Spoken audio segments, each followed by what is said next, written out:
Welcome to America at its Best. My name is Rebecca Painter and I'll be your host for today's show. I'm so glad you guys are able to join us today and spend the next 45 minutes or so just taking a breath and watching the impact that your gifts to State Policy Network are having right now on this country. For those of you who joined us last week, you joined a pretty interesting conversation around young people and how their minds are being shaped, their worldviews are being shaped by the events that are happening across the country as we speak. We're going to continue that thread of conversation in a way today as we dig into K-12 education. In most of my conversations I have with you guys, K-12 usually comes up. And you guys are really passionate about this. And so often I hear how you've spent a great deal of money trying to reform education in this country. And you should be proud of some of the ones we've had over the last couple of decades, because there have been some big ones. But I continue to hear from you that you're frustrated by how slowly the needle moves on ed reform. And it always blows my mind because it all seems so, well, obvious, right? All the answers are so obvious. Here's why I wanted to bring this conversation up again to you today. Everything's changed. We are living in a time of disruption, and if ever there were a window to move this along faster, it is now. Today, we are going to be joined by Katherine Bathgate. Katherine is SPN's Senior Policy Advisor, and she's my go-to person on all things K-12. She's going to give us a lay of the land on education. We're also going to hear from Ellen Weaver. Ellen is the CEO of the Palmetto Promise Institute right here in my home state of South Carolina.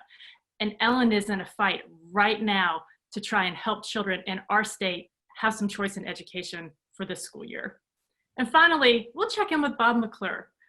Bob is the president and CEO of the James Madison Institute in Florida. And many of you know that Bob has seen a lot of education reform in his state. And oh, if we could all just follow in Florida's footsteps. So we'll hear how far Florida's come and where they're headed during this time of disruption. First, let's check in with Tracy, the CEO of State Policy Network in California. Tracy, how are you today? I'm doing great, Rebecca. I was looking forward to this episode. It's our second on K-12 here in the last few months. It's because this network has been advocating for education reform since the early days, which is right going on 3 decades now of really trying to make change. And we've made some progress over that time. But as you said, it's been difficult. Now in this year of disruption, we suddenly have, and I'm going to use this word, unprecedented opportunity. It is our best opportunity in years to secure the choice needed for every child to receive a quality education.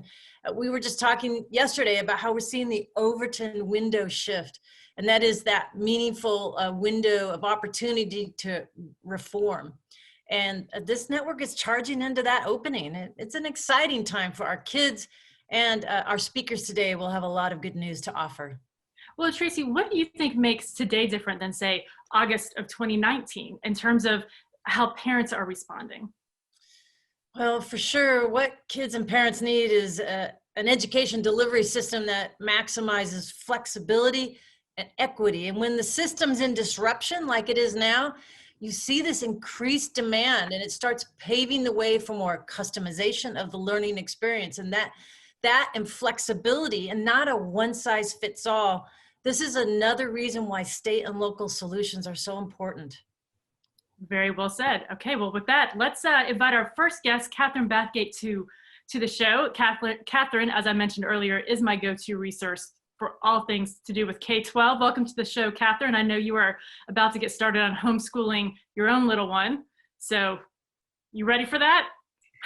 I think so. Fortunately, it's just kindergarten, so I get to start out slow here, and I'm very excited about it. I'm excited to experience what many parents have had a lot of success with and really enjoyed. Good. Well, Katherine, I know that you've had your finger on the pulse of everything that's happening. We've all seen the headlines. What's your take on what's going on in K-12 education right now? Yeah, there are a lot of trends we're watching. I mean, of course, the most obvious one that I think everyone who's listening in is probably following as well is just what's happening with public school districts right now, whether or not they're opening.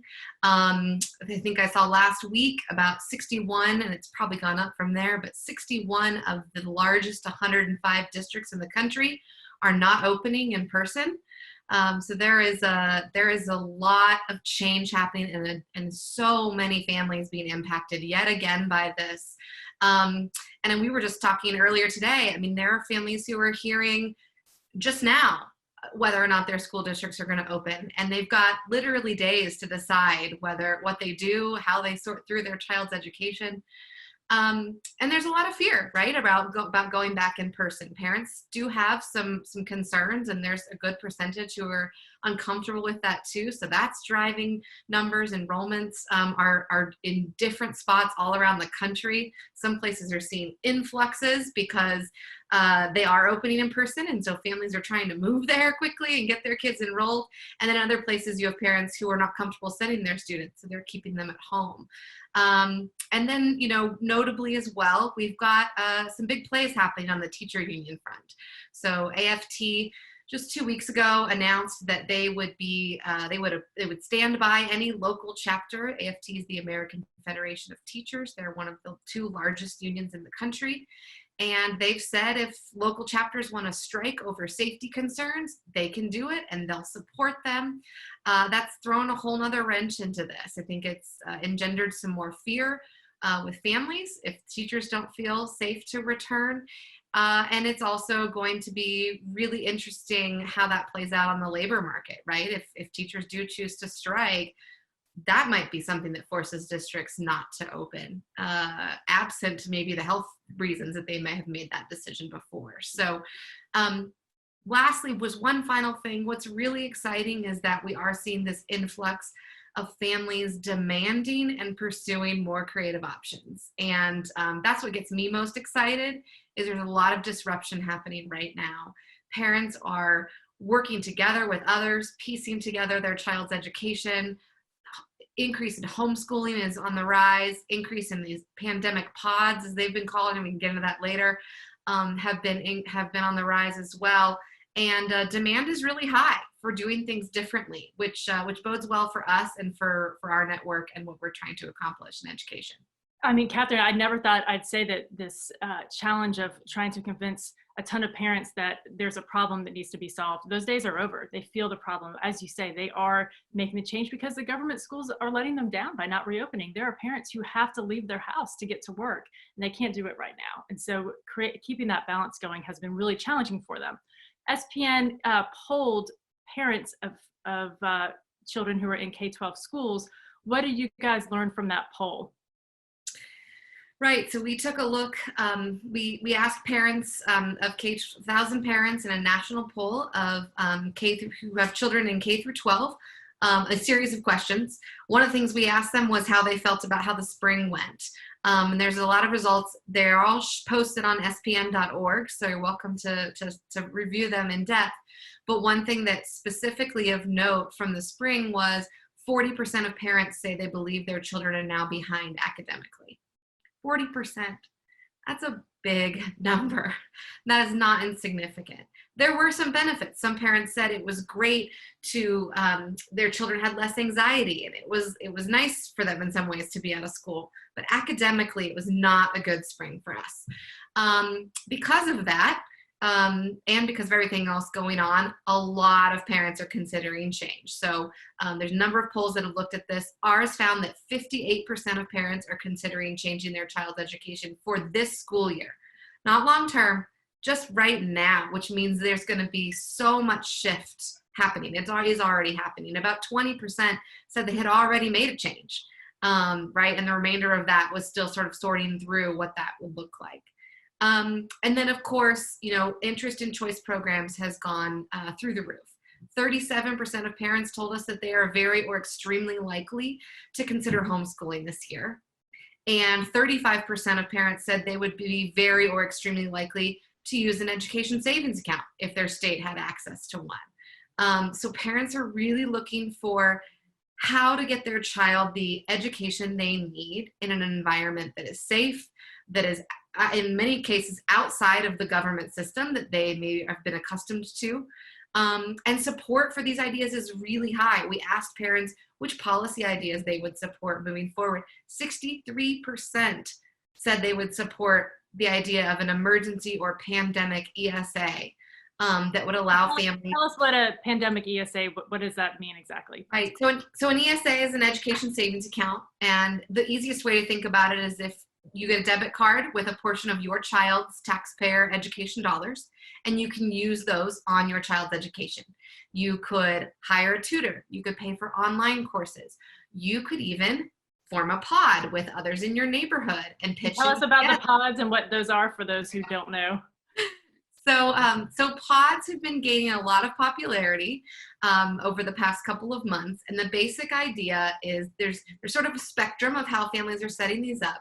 But the basic idea is families coming together to educate their children in small groups. It might be 2, 3, maybe as many as 5, 6 families typically in these, though there's no rules around them. So this is something that is being totally led by the free market and by parents. It could be that they're pairing together to form a bit of a homeschool co-op where parents take turns teaching if they have the ability to do that. But the other option we're seeing that's really popular is pitching in to hire a teacher. So 4 or 5 families might all share the cost of one teacher and educate their kids in the home and follow a curriculum and all of that. So that's Katherine, that's a challenge for families who aren't super wealthy, right? I mean, because they're not getting the ESAs and the government's not giving them their money back to do it. So this right now is really helping folks who can afford it. Yeah, I was going to say, Rebecca, that pods are very popular out here in Marin County and Silicon Valley, but it doesn't serve all communities. Yeah, and that's a huge, I mean, people have rightly pointed out, in my opinion, that there's a big equity problem there, right? More affluent families have the resources to share the burden of hiring a teacher. But for, families that do not have those resources, low income, middle income families, hiring a teacher can be quite expensive, right? And so that is something that, fortunately, we have some work to do on this front, but I think we are in a position with programs like ESAs, right? We have the solutions. Like Arizona passed ESAs in 2011. They've been around, they've been tested, we know how they work. So the idea is if we can accelerate those right now, and I have some examples of states that are doing that we can get into, but if we can accelerate those right now, we can actually open up the world of choice to so many people, and we can actually address that equity issue that's getting a ton of coverage in the media. I mean, every sort of left-leaning paper that covers pods, that's how they talk about this, and I want to scream, well, we have the answer. We can fix this. Great. So Katherine, you just gave us a fantastic overview. Now tell us a little bit more specifically how the network is answering needs of parents who on one level are trying to just navigate what to do right now. I know that there's actually been some very hands-on help from the network. And then also talk a little bit broader, aside from ESAs, what other solutions are you seeing out there that are big opportunities right now? Yeah, so certainly all of our think tanks are pushing aggressive and hard and fast at how we can get money into the hands of families right now, because that's a big barrier to families being able to find an education solution that works for them. But there's a couple of places where I'm really excited. I know Ellen Weaver from Palmetto is on today and is going to talk about their big win with getting grants and scholarship money directly to families. They're so creative and thoughtful about this, using federal dollars through the CARES Act, and I'll let her speak about that. But there are other states who are watching that move and paying attention. Just saw some calls for it in Texas recently. They're trying to do something similar, and I think we're going to see others follow suit. You also have think tanks so there's some policy solutions that we're working on. Pennsylvania is advancing what they're calling back on track ESAs, which would be $1,000 grant to low-income families to help them access dollars to help fund their child's education. This is like kind of the key barrier for a lot of families right now. So there's these policy solutions that are moving forward, which is really exciting, and there's a lot to keep pushing on there. We also see think tanks that are just grabbing hands with families and helping them figure this out. So here in my home state of Utah, Connor Boyack at the Libertas Institute has been doing a tremendous job helping families who are moving to homeschool this year. So he personally has a lot of experience with homeschool, and several on their team do as well. And so they've been hosting things like Facebook Lives, where families across the state are chiming in, they're asking questions, Connor's helping direct them how to do this. What are the legal requirements to move to homeschool? How do you find a curriculum that's right for your child? You know, how much time does it really take? Is this something I can make work for me and my family? And they're answering questions daily, you know, on the social media, sending out emails with resources, but really trying to just partner with, empower, equip families who are exploring options like this for the first time ever. Katherine, that's great to hear. We're going to get back to you at the end with Q&A and talk a little bit more with you because I have some more questions, but we've got a lot of guests today. So if you have more questions for Katherine, like I do, please put them in the Q&A box at the bottom of the screen, and we're going to move on and talk with Ellen Weaver right here from my home state of South Carolina. Katherine just mentioned that you're in the middle of a big fight here in South Carolina. Ellen, tell us what you and Governor McMaster were able to do for children in our state. Yeah, absolutely. It's so great to be with you today, and it's wonderful to follow Katherine up. I can't say thank you enough to SPN for the work that they support that Katherine is doing. She really was an integral part of the win that we have had here in South Carolina. When COVID hit, schools shut down, we were trying to figure out what in the world was happening with this CARES Act. Katherine was there with real-time information, and that really helped us to formulate the plan that has come to fruition here in South Carolina. We quickly deployed years of research and relationship building that we've done here at Palmetto Promise with the governor's office and many others to seize the opportunity to create what we're calling SAFE grants, safe access to flexible education grants for moderate to low income children to pay for private school tuition. We are so excited for this opportunity and so proud of Governor McMaster, as we were talking about recently, Rebecca, to see South Carolina lead the way on something like this. This will be the largest new school choice program in the country in 2020. But of course, it's not without obstacles.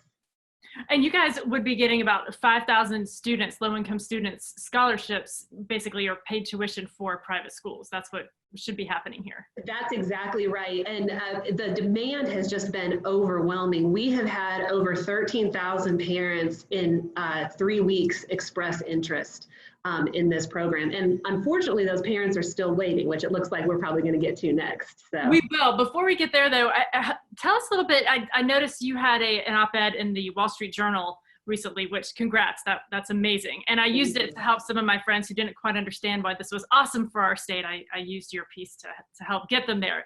All that to say, you shared a story about one of the families in that article. Can you tell us a couple of stories about these people who are struggling and need this SAFE grant? Absolutely. The story that just really grabbed me was the story of Elizabeth Riley and her 2 children. Elizabeth is a recent widow. Her husband passed away in May of pancreatic cancer. And she and her husband had sacrificed for many years to keep their 2 children who have special needs in a private school here that meets their needs. And they had had family help from one of the grandmothers, but unfortunately the grandmother is now on a fixed income and can no longer help.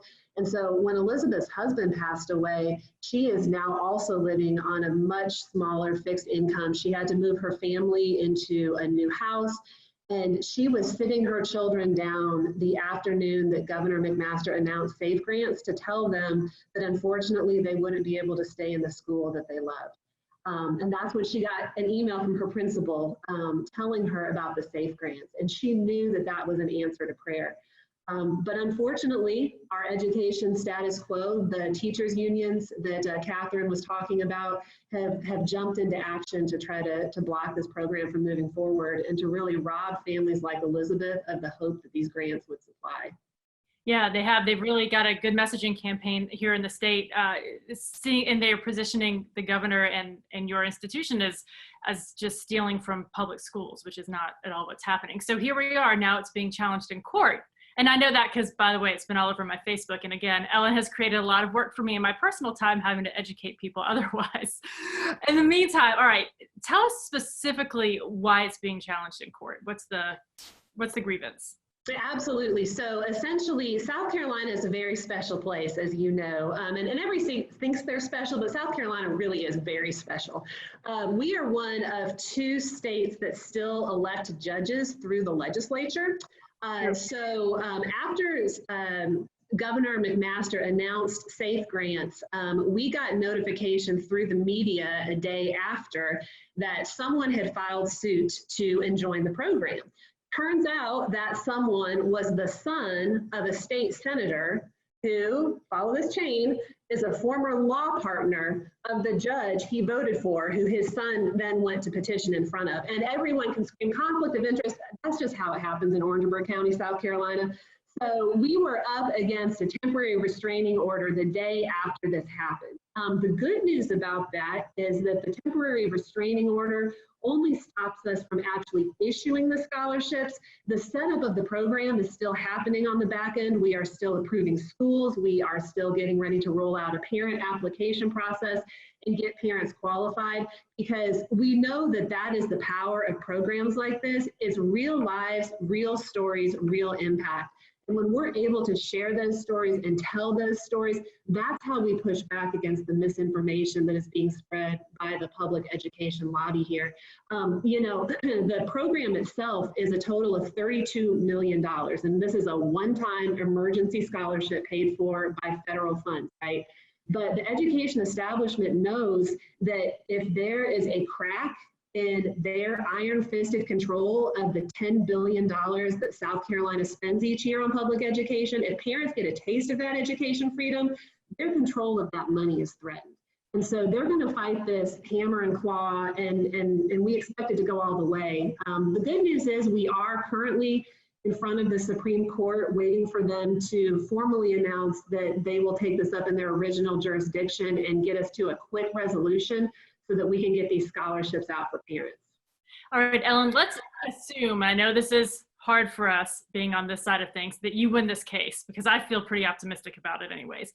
What's next for education in South Carolina if you do have that chink in their armor with this win? This is the power of a pilot program. This shows that it can work. You're going to have Bob McClure on, and Florida is such an example to the rest of the country. Looking at what Governor Bush did there 2 decades ago now, he started small, but that little seed that he planted, he took the heat, he faced the opposition, he punched through to the other side. And that's what we're doing right now. This program is the seed that can grow into education opportunity for the hundreds and thousands of students that we are currently failing in South Carolina. Interestingly enough, the intransigence of the teachers associations here, everybody says, oh, South Carolina's a right to work state, you don't have unions. Well, we do have associations that are union affiliated and still very, very powerful. And lawmakers, especially in rural areas where, oftentimes the schools are the largest employer, it's a real political challenge to get them to think outside the box on education issues. But I think that the unwillingness of the education establishment to even try to accommodate the needs of parents has created an opportunity for lawmakers to see what is really happening here, and I think has really bolstered the backbone of some key leaders who are willing to say, how can we make a program like this permanent? And that's where we're going. Good.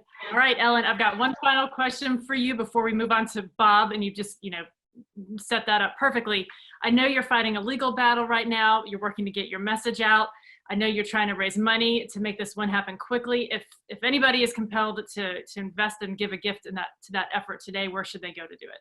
Absolutely. Well, call my cell phone if you want to talk more about this opportunity. That's 202-306-9369. But you can also visit palmettopromise.org, and all the information is there. All right. Thanks, Ellen. We'll hear from Ellen again in a few minutes. Listen, even if you're not in South Carolina, it's important because we all know that things start in one state and then they make their way across the country, and hopefully they'll get to your state soon. Now, all this started with Dr. Bob McClure. in Florida. If there's any state we all want to be more like, it is your state, Bob. Thank you for joining us from James Madison Institute today. How are you doing? I'm doing great, Rebecca. Thank you for having us on, bring you greetings from the Sunshine State, and also bring your watchers and listeners hope for the future when it comes to school choice and accountability. Well, James Madison Institute always brings that to us. So tell us a little bit about the climate for education reform today in Florida. The climate today is outstanding, and I would just echo one point Ellen made. If whatever state you happen to reside in currently, if you can just make one small inroad, the issue of education and education reform is where truly policy becomes personal. Because anytime you're talking about someone's children or their grandchildren, it becomes very personal. And so, we started 20 years ago, Rebecca. We're now currently at 1.7 million K through 12 kids who participate in some form of school choice. That represents almost half of the student population in the state of Florida. We have over 15 forms of school choice. Now that does include charter and magnet and virtual and those kinds of things, but that's where we are. And it's come about over 25 years of really, really hard work on the part of lots of different folks. And so there is hope, there is opportunity out there. And, you also think Florida is the third largest state in the country. We have 1,000 people moving to this state a day. It's one of the most dynamic school age populations in the country. And so for us to be able to continue to grow in terms of choice and opportunity for parents, it's just been terrific for us here. Bob, you mentioned this has been going on for 25 years for you to get to a place where half the students have choice. Did you ever think you'd be in the middle of a time of disruption like this? And we talked a little bit about the Overton window. We heard from Katherine that something like, I think she said 50 or 58% of parents right now are looking for a new option. So I don't know how long this window will be open, but it's here now. So how quickly do you think the rest of the country can get something done on this?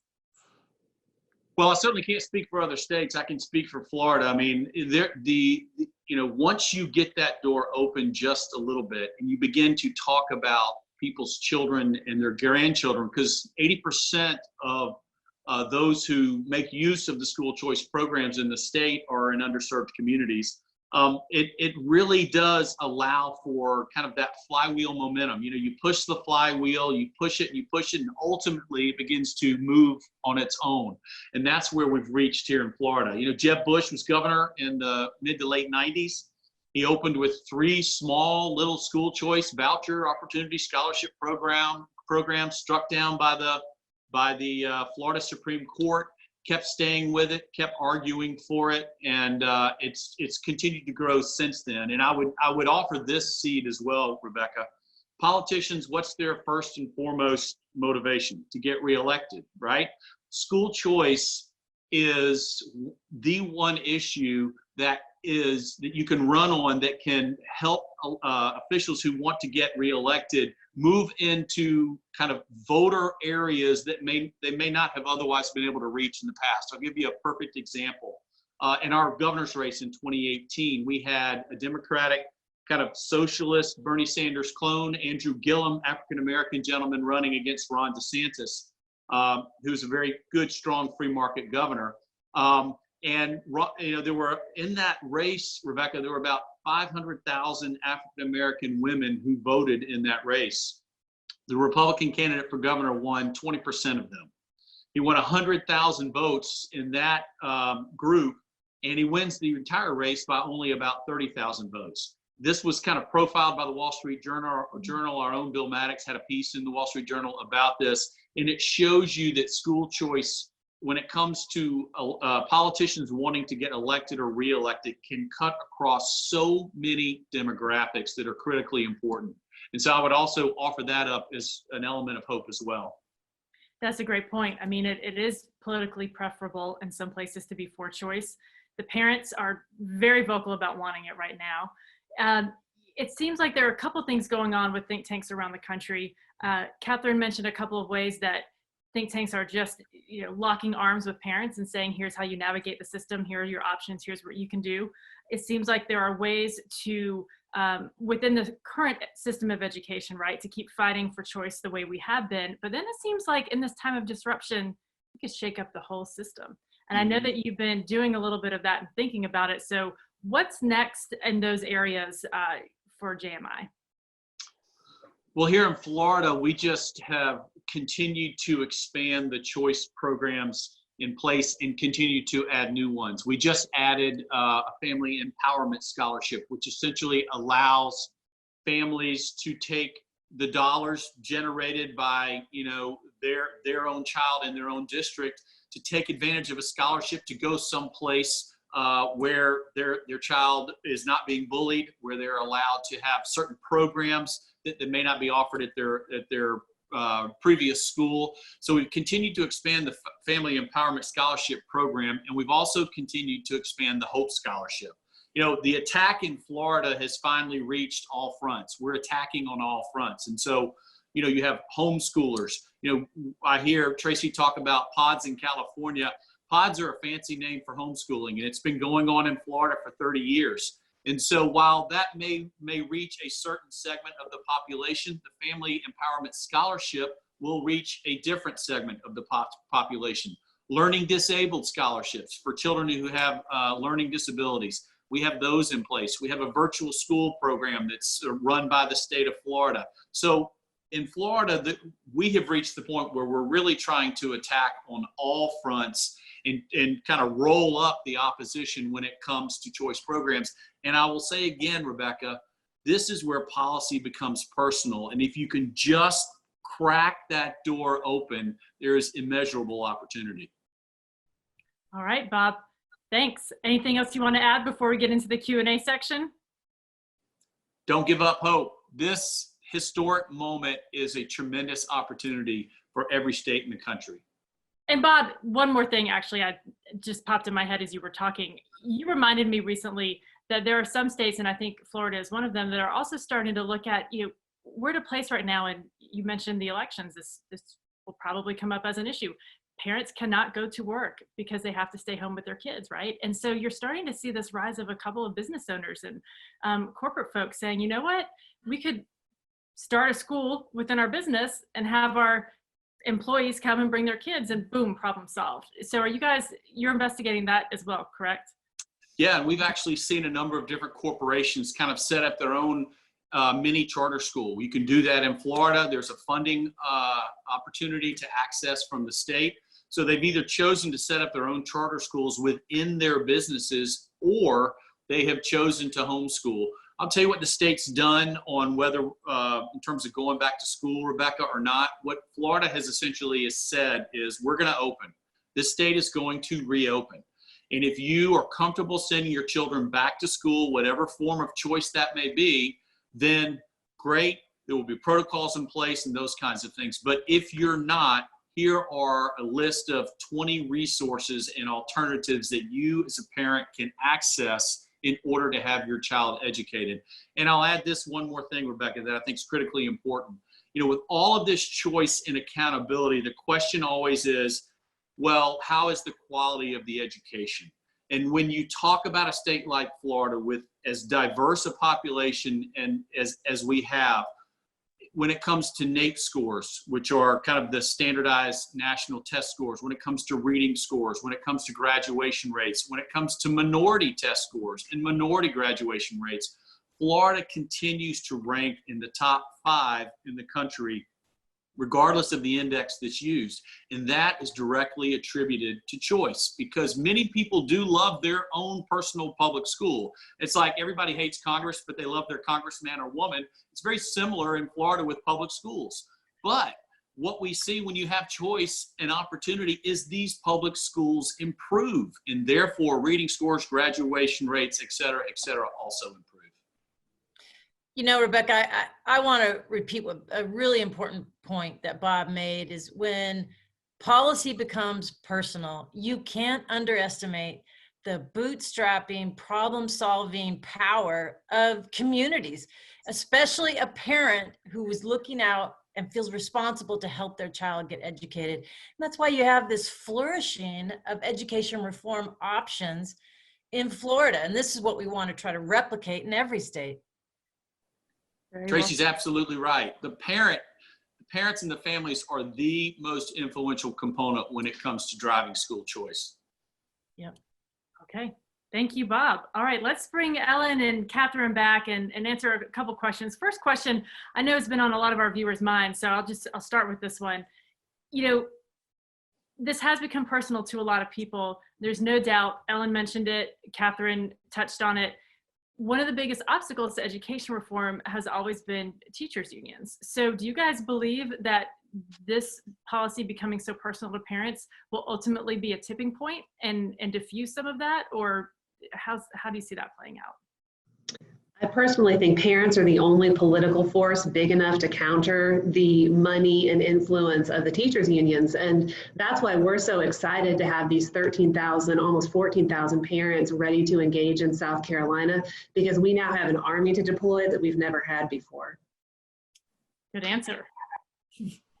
Right. Parents are the political force. I'm going to reuse that, Ellen. I like it. All right. Another question came in from Ed Johnson. Ed wants to know how we can help remove this panic that's been out there, mostly through the media, right?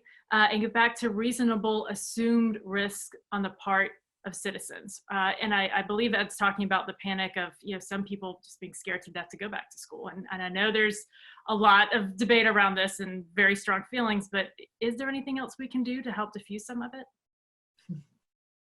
Well, I love it. I'll say something and then I'll let the experts chime in. We're living in a pandemic, right? The COVID pandemic. It also seems this pandemic of fear and pandemic of just lousy data that's been changing every day, and parents just hostage to last minute changes the districts are trying. I have friends here that send their children to public schools, and I mean, my kids are in college now, but they found out school was supposed to start Monday and they found out Friday we're changing all the rules. So I think this is what is especially hard for parents who have relied on the government schools for years and trusted them to a certain degree. That trust has really been eroded through this episode. And it opens a door for all these alternatives and increased demand for better options for parents. Katherine, do you have something to add? I'll just add briefly to that. I mean, I think Tracy's exactly right. You know, parents have trusted these institutions for a long time, and right now we're seeing the breakdown of that. You know, somewhat driven by the media. I personally take a slightly optimistic look in the fact that this is happening. I mean, I don't necessarily agree with all the fear and panic, but because of that, we are actually seeing families who would have never considered alternatives, explore alternatives the first time. And that opens up a window for us and our policy solutions to what Ellen just said. Parents are the only ones big enough to counter this, right? Counter the unions, counter what's going on here, and demand the kind of large change we need in this country when it comes to education. And so the fact that parents are afraid, I don't love it, you know, it concerns me, right? How easily manipulated so many have been by the media and by this narrative and not been data driven. But at the same time, from like an education policy perspective, I go, how do we use this moment? I can't convince a parent not to be afraid, but I can work to give them a solution that will help them educate their child. We can work to get that funding back to them, to help them figure out homeschooling, to help them join a pod, to help them be a part of the solution and become an advocate to demand future change in their state. And I think that's where there's this big window for us. So I'm sort of a glass half full when it comes to that. Even though the panic on its own is discouraging, I think it actually could be used to our advantage in this situation. Some may say I'm a dreamer too, but I'd love to think that this could also be an opportunity to talk to teachers in a new way, because in a lot of ways, their fears are being stoked by their teacher union leadership. And the same one-size-fits-all system that isn't working right now for parents and students also isn't working for teachers. And so I'm not sure how we crack that nut, but I do think it might be an opportunity. All Just right. super quickly, sorry to jump in, but one of the things that some researchers are following in this too is that as families form pods, they are able to pay teachers a higher salary, sometimes a much, much higher salary than what they're making in the district, what they're making at the district. So if enough families are able to do that, and teachers are concerned about returning to school, whether that fear is stoked by the media or their own union, right? We might actually see teachers saying, wait a minute, I can get paid more. I can work more directly with just a handful of families. This might be a good option for me. And that is a market force that I think could also drive some change here.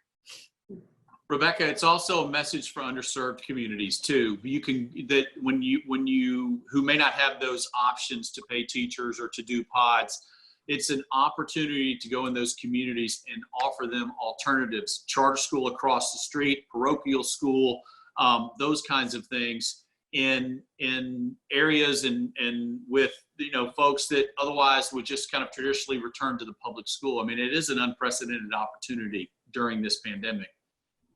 I think we put another example of what's going on in Pennsylvania. Our friends at the Commonwealth Foundation, their Back on Track program hit the Washington Examiner today. So I think that's in the chat box. Yeah, that's a great example. And Katherine, some people might be listening and thinking, well, parents have this. I guess we can hang it up. But we talked recently and you explained to me why that's not the case. So what is then the role of this network in being lockstep with the parents? Yeah, there's sort of two things, and they've been touched on throughout the conversation today. And one of the big things is that, yes, there's a lot of disruption happening and parents demanding change. But unfortunately, only wealthier parents are able to really, truly take advantage of these options right now. And so I think we have an obligation and a moral responsibility to look at that issue and figure out how we help families who don't have that.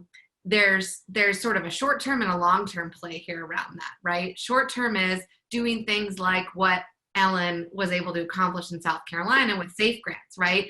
There's this crazy influx of federal money. There's probably more coming down the pike here. And we need to step up and advocate for how that money should go to parents. They are the most impacted by this. Yes, districts are dealing with a lot. I empathize with every district administrator in the country right now. That is not an easy position to be in. I empathize with teachers. They're in a tough role too. But at the end of the day, we have a responsibility to the kids in this country and the parents who are trying to make sure they get an education.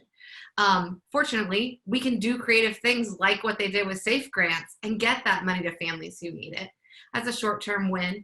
And then as we get parents in the door in these programs, they realize the potential and the opportunity there. That's not going to go away a year from now. They're going to say, that wound up being much better for my child. I would like to see that in the future.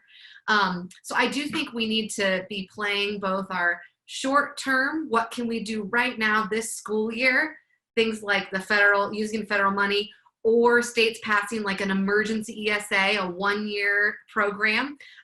Generally, we don't advocate for that because then you have to get it funded again. But like we've been talking about, getting parents get their foot in the door and experience these programs, you start to build even more demand. And then we need to be thinking long-term. How do we make this disruption more permanent? As families find options that work for them because of all of this massive shifting that's happening, what are the policy solutions we need to be looking at into 2021 and beyond that will help make those permanent and remove barriers to those programs, make sure that families are, they're not having to jump through 20 different regulatory hoops just to be able to do a pod, right? We want to make sure we remove those so families can continue to pursue something, especially if they find that right thing that works for them and for their children. Yeah, it's an exciting time for us to be at a place where we can come up with the policies that we've already got on the shelf anyways to keep up with the parents and all the action that they're taking. So what a time to be in this fight. Okay, well, we're almost at the end of time. Do you guys have any final thoughts you'd like to share before we close out? Oh, sorry, Katherine, you have one, go ahead. All right, no, I will just say my thanks to everyone who supports our education work on this front. It's a really exciting time to be in this fight. And I'm really grateful for all of our think tanks and just the amazing work that they're doing So many of them are just tirelessly working on this right now. And I know there's a lot of financial support to SPN and to our think tanks individually to make that happen. And I tell you what, we're working really hard for it. We've got a lot ahead of us, but it's an exciting time to be in it. So just my thanks for that.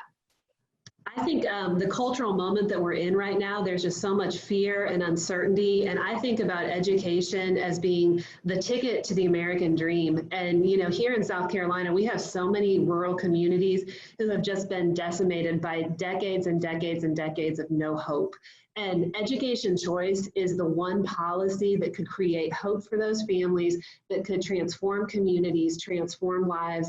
And that's why I'm so passionate about this work, is that we've just left far too many children behind for far too long. And I'm so thankful for the folks on this call who help power us in this work. Thanks, Ellen. Rebecca, I would just add that a collection, take small wins. A collection of small wins over time becomes big success. And I think that's the Florida story.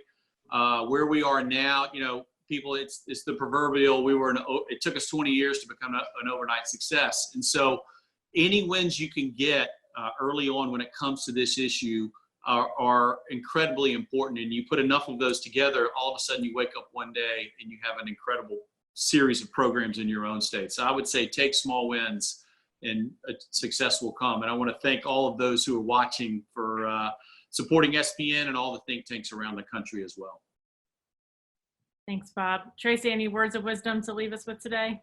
Well, I'll just say K-12 education reform has long been a sweet spot for most of our affiliates, and many state think tanks got their start in education reform, and thanks in large part to so many generous donors who've supported this. So there's a lot of experience and assets we can put at this, and this network is ready to charge into this opportunity to really show how local solutions, state solutions can lead to a national impact. Thanks, Tracy. Thank you, Bob and Katherine and Ellen for being on with us today. And those of you who are watching, I've been really pleased that as a result of some of our shows, you've called us to say, hey, I want to get more engaged in this issue, not just with your dollars, but with your brains. And we need both. So, you know, if you do care passionately about K-12 reform and you want to be a part of this conversation moving forward, we've got a lot of answers, but we know we don't have all of them, and there is room for innovation right now. So if you want to join us and be a part of these conversations with Bob and with Ellen, with Katherine, with Tracy, and with others in our network, and help drive some of these new innovations as we move forward, please get in touch. We'll send you a follow-up email where you can reply, because we want you to have a seat at the table. We're looking at this a little differently than we have before because of this time of disruption. And there's so much hope that you guys have all made possible. So thanks everyone for joining. You know, we're supposed to be doing this show every other week, but we couldn't not do it this week because of Ellen and Bob and all the great things that have been happening. So next week we do have a show lined up, and we'll be tying a little bow around education. We'll be talking about higher ed, which is a whole different crazy ball of wax. So join us at 1 o'clock next Wednesday. We'll see you there. Thanks so much for all you do.